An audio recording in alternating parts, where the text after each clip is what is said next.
pagi anak-anakku sekalian. Kita bertemu lagi di mata kuliah ilmu pendidikan. Hari ini adalah pertemuan yang terakhir, ke-15. Setelah ini kita akan UAS. Nah, di pertemuan terakhir ini kita akan membahas tentang problematika pendidikan di Indonesia. Sebelumnya, saya awali dulu. Assalamualaikum warahmatullahi wabarakatuh. Bagaimana kabarnya anak-anakku sekalian? Apakah ada yang tidak hadir hari ini? Baik, kalau gitu saya absen dulu ya sebentar. Dwi Purwanya, Surya Fajar Effendi, Pusdalifah Putri, Sela Reza, R.A. Yunada, Sevia Azara, Putriana Hafiza, Maulidia Indah, Iri Dwi, Rahma Maulidia. Hadir semua ya hari ini? Baik, alhamdulillah. Sebelum kita memulai pelajaran kita hari ini, mari kita berdoa dulu kepercayaan dan agama kita masing-masing. Baik, berdoa mulai. Berdoa selesai. Baik, hari ini kita akan membahas mengenai problematika pendidikan di Indonesia. Kita bisa lihat dari gambar di depan bagaimana pendidikan kita di Indonesia itu tidak merata. Jadi ada ketimpangan antara pendidikan yang ada di kota dengan pendidikan yang ada di desa atau pedalaman. Seperti yang kalian ketahui, saya lihat. Harusnya pendidikan merupakan proses mencetak generasi penerus bangsa yang berkualitas. Indonesia ini adalah salah satu negara berkembang di dunia. Di sini saya mau tanya, apakah Indonesia ini memiliki masalah dalam dunia pendidikan? Ada. Nah, ini bisa dilihat, education is the key to success. Pendidikan adalah jalan untuk menuju kesuksesan, tapi kenyataannya di Indonesia ini banyak sekali problematika atau masalah yang ada di Indonesia. Nah, di sini saya mau tanya mengenai kalian. Salah satu kalian bisa menjelaskan masalah pendidikan apa saja yang ada di negara Indonesia? Nah, ada yang bisa? Nah, baik, Surya, coba jelaskan. Baik, Ibu, terima kasih atas waktunya. Di sini saya mau sedikit menjawab terkait masalah pendidikan apa saja yang ada di negara Indonesia. Saya mungkin ingin menggabungkan hanya 3 permasalahan yang berdasarkan dari pengalaman dan pengamatan saya. Yang pertama terkait dengan adanya perubahan kurikulum. Mungkin perubahan kurikulum tersebut itu memang baik, outputnya baik kepada peserta didik juga pendidik, tapi di sini perlu adanya adaptasi dari guru.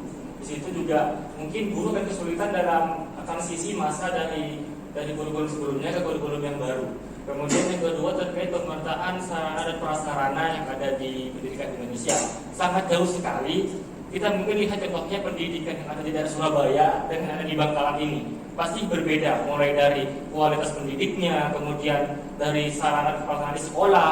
Itu menurut saya permasalahan yang memang harus benar-benar diperhatikan oleh setiap elemen dalam pendidikan. Kemudian yang ketiga menurut saya ini berkaitan dengan paradigma masyarakat, di mana pendidikan di sini itu menurut masyarakat kita kebanyakan hanya untuk memperoleh nilai, bukan untuk memperoleh suatu keterampilan agar mereka dapat survive di lingkungan mereka ketika lulus nanti. Jadi perlu adanya sosialisasi kepada masyarakat tentang paradigma bagaimana sih seharusnya pendidikan berjalan. Bukan hanya sebatas untuk memperoleh nilai tinggi, tapi juga sebatas untuk memperoleh beberapa kompetensi yang dapat digunakan oleh peserta didik untuk dapat melakukan kegiatannya sehari-hari. Seperti itu. Mungkin saja. Terima kasih Surya. Bisa yang lainnya bisa memberikan aplaus untuk Surya? Baik, itu tadi sedikit masalah yang bisa kalian lihat yang ada di Indonesia. Itu sedikit yang bisa dilihat. Ternyata itu ada banyak sekali masalah yang ada di Indonesia, khususnya masalah di bidang pendidikan. Nah, sekarang kita bahas faktor-faktor apa saja. Nah, di sini kita lihat sejarah kurikulum di Indonesia dari 1968 itu berubah. Ada kurikulum IPA, IPS, bahasa, kalian masih nggak? Masih SMA, masih ya? Masih. Lalu berubah menjadi CBSA, cara belajar siswa aktif. Lalu berubah lagi menjadi kurikulum 1994. Nah, di sana itu biasanya ada yang campur ulang, ya kan? Ada campur 1, campur 2, campur 3,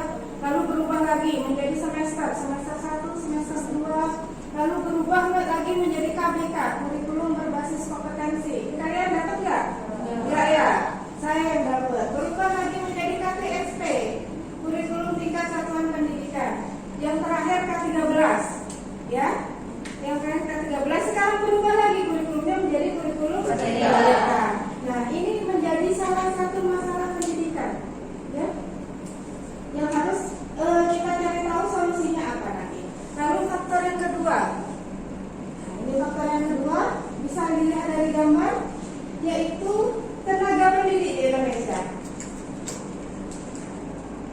Jadi ada ketimpangan mengenai tenaga pendidikan di Indonesia antara yang berada di kota dan berada di desa. Tapi jarang juga ini ya, kalian calon guru nanti mau nggak kalian kalau misalnya sudah lulus menjadi guru ditaruh di pedesaan, mau nggak? Mau yakin? Dengan sarana prasarana yang ada di sana. Yang kita tahu di daerah terluar 3T itu tidak ada listrik, tidak ada internet, tidak ada, mungkin biaya di sana itu kurang. Jadi mungkin ini menjadi pandangan untuk guru-guru muda seperti kalian berpikir mau nggak kerja di sana. Mungkin solusinya nanti pemerintah memberikan sesuatu reward kepada guru-guru ya, guru-guru muda yang mau mengabdikan dirinya di daerah tertinggal.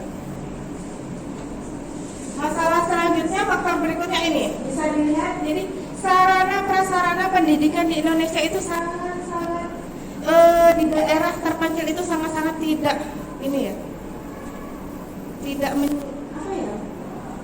tidak sama dengan di kota. Di kota itu ada internet, ada jembatan misalnya, ada eskalator, mungkin di sekolah-sekolah itu ada lift. Tapi di pedesaan itu lihat di sini, mereka mau sekolah aja mereka harus melewati jembatan seperti itu. Jadi memang pemerataan sarana prasarana di Indonesia ini masih kurang.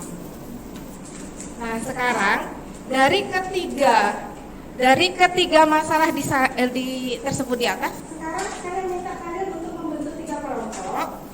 Jadi kalian cari satu masalah berdasarkan faktor-faktor di atas, lalu kalian cari solusinya nanti seperti apa, seperti itu ya.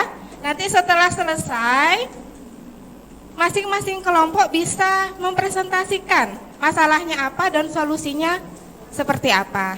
Baik, saya kasih waktu kalian 20 menit, silahkan dikerjakan ya. A few minutes later.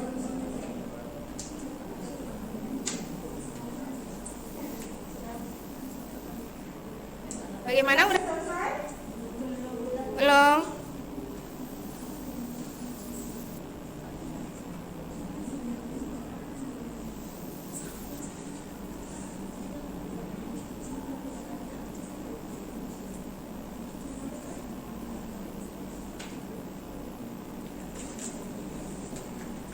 Sudah? Baik, siapa yang mau maju yang pertama? Kelompoknya siapa? Silakan. Tadi yang belum siapa? Oh ya, silakan.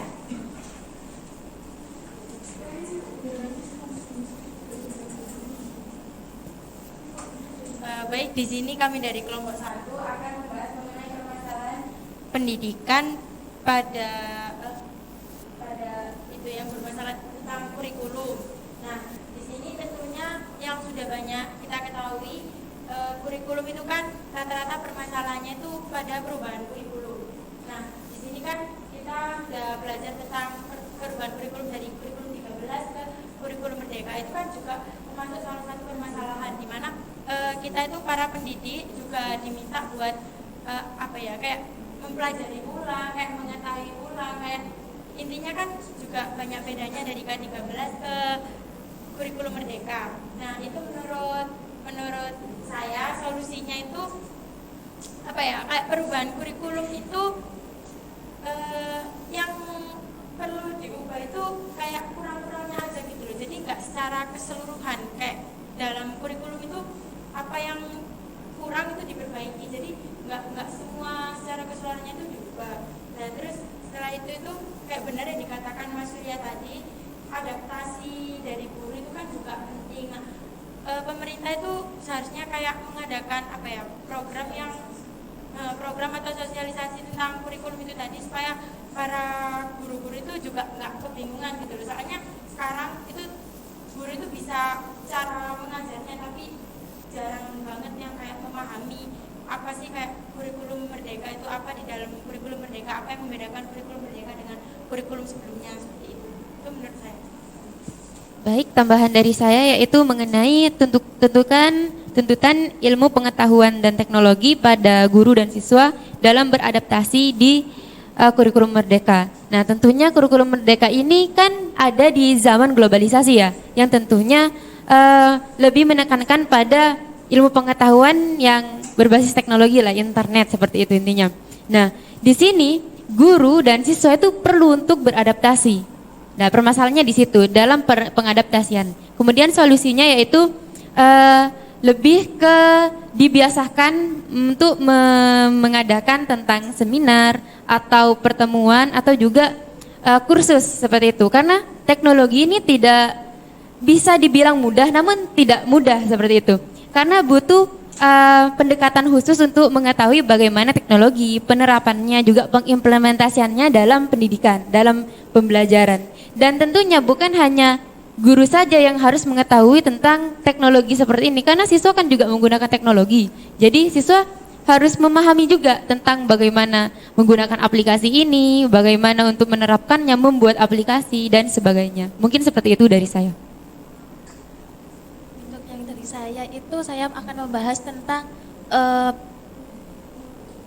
di situ kan pasti nggak semua sekolah teknologinya itu sama rata semua ya. Pasti ada beberapa yang sarana dan prasarananya itu ada yang menurun lah, intinya nggak kurang, seperti kurang gitu. Nah di situ itu berarti sekolahan memerlukan suatu biaya kan dalam untuk memenuhi kekurangan-kekurangan dalam melakukan proses pembelajaran iptek tersebut.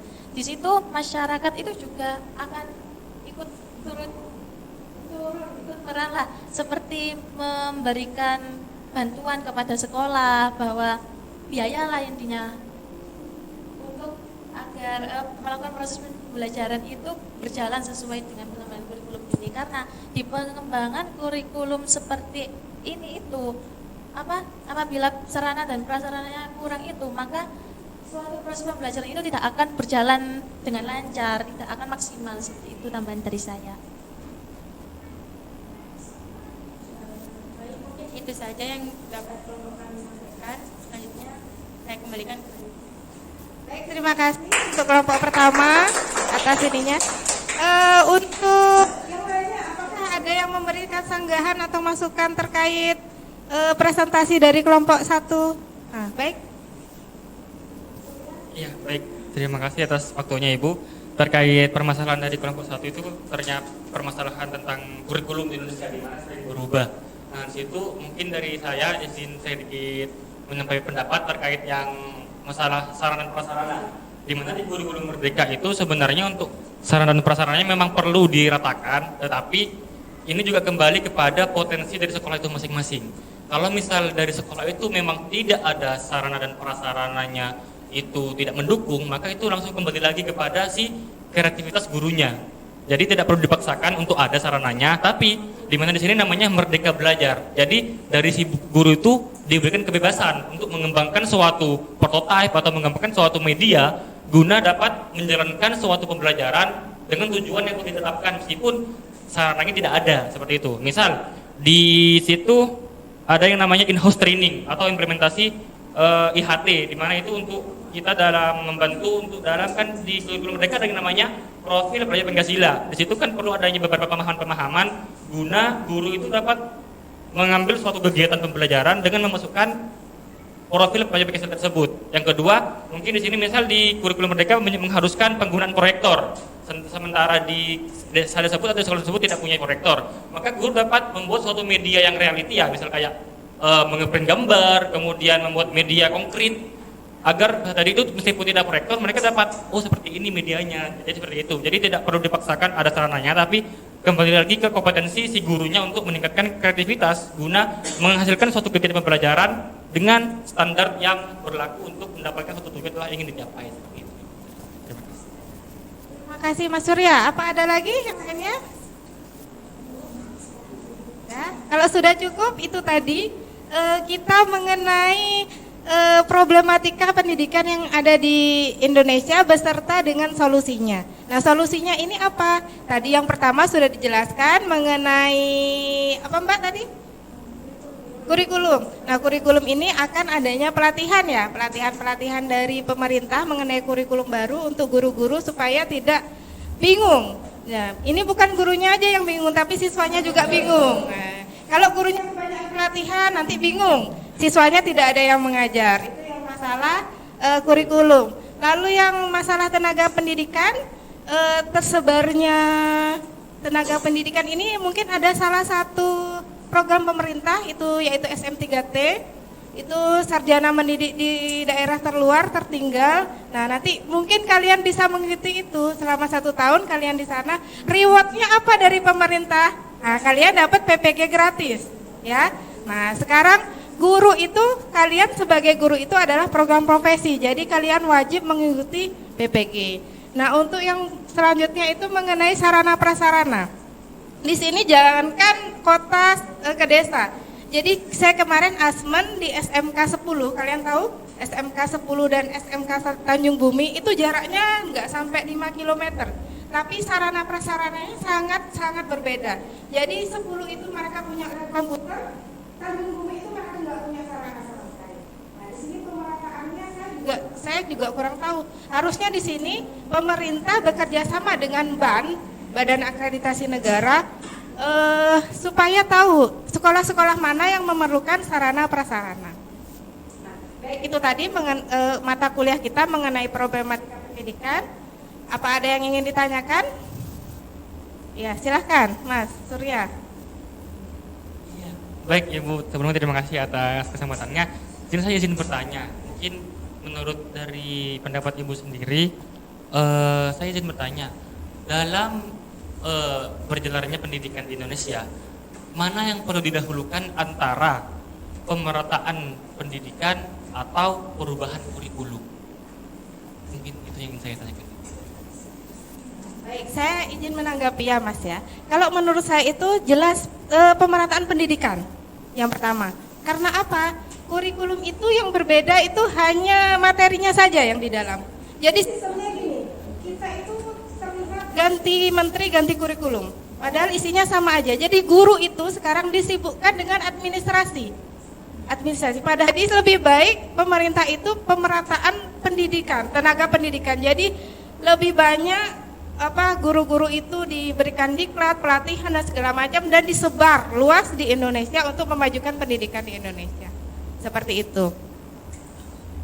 Nah, baik itu tadi ya mengenai perkuliahan kita hari ini mengenai problematika pendidikan di Indonesia.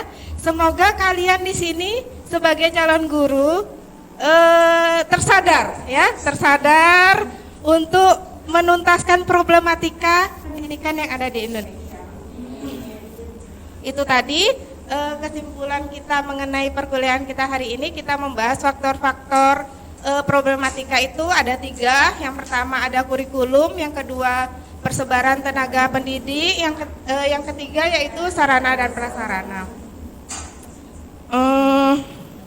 Baik, sebelum kita akhiri, mari kita berdoa dulu agar materi kita hari ini bermanfaat untuk kita semua. Baik, berdoa saya persilahkan. Berdoa mulai. Berdoa selesai. Terima kasih kehadirannya anak-anakku sekalian hari ini. Saya akhiri kuliah kita hari ini. Kita bertemu lagi di minggu depan, itu adalah UAS ya. Kalian persiapkan untuk UAS minggu depan. Saya akhiri, wassalamualaikum warahmatullahi wabarakatuh.